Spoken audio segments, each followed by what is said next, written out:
Assalamualaikum warahmatullahi wabarakatuh. Perkenalkan, saya Farha Zahidah. Hari ini saya akan menjelaskan materi tentang struktur gen, ekspresi gen, dan sintesis protein. Baik, di pendahuluan ada definisi gen. Gen adalah unit dasar pewarisan sifat yang terdapat dalam DNA. DNA menyimpan instruksi genetik untuk membentuk protein. Ekspresi gen adalah proses membaca informasi genetik untuk menghasilkan produk berupa RNA dan protein. Protein memiliki peran penting dalam metabolisme, pertumbuhan, dan fungsi sel. Di slide ini saya menjelaskan bahwa gen merupakan unit dasar pewarisan yang ada di DNA. DNA membawa semua instruksi untuk membuat protein.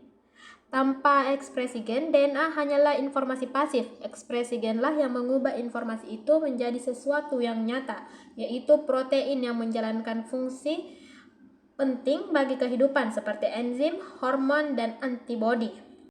Berikutnya ada struktur gen. Struktur gen terdiri dari beberapa bagian penting.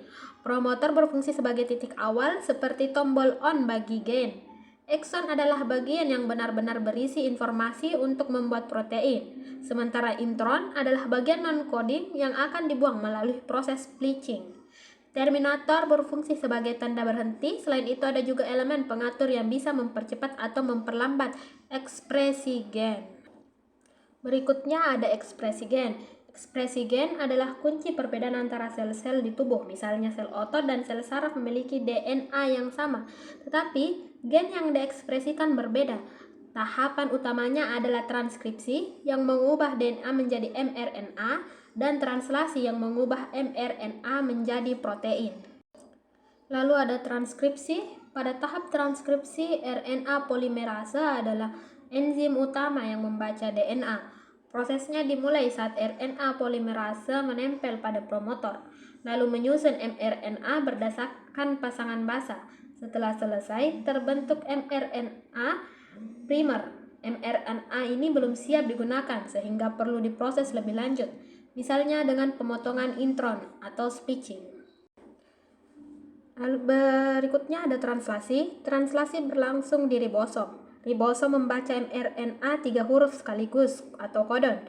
Setiap kodon cocok dengan antikodon yang dibawa oleh tRNA. Setiap tRNA membawa asam amino dan asam asam amino ini akan dirangkai menjadi rangkai panjang polipeptida. Proses ini berakhir ketika ribosom mencapai codon stop. Berikutnya di slide ke-7 ada sintesis protein. Rantai polipeptida yang terbentuk tidak langsung menjadi protein fungsional. Rantai tersebut harus dilipat menjadi struktur 3 dimensi tertentu agar bisa berfungsi. Protein yang dihasilkan dapat berupa enzim, hormon, protein struktural, transportasi, hingga antibodi. Inilah yang membuat protein menjadi molekul paling penting dalam tubuh.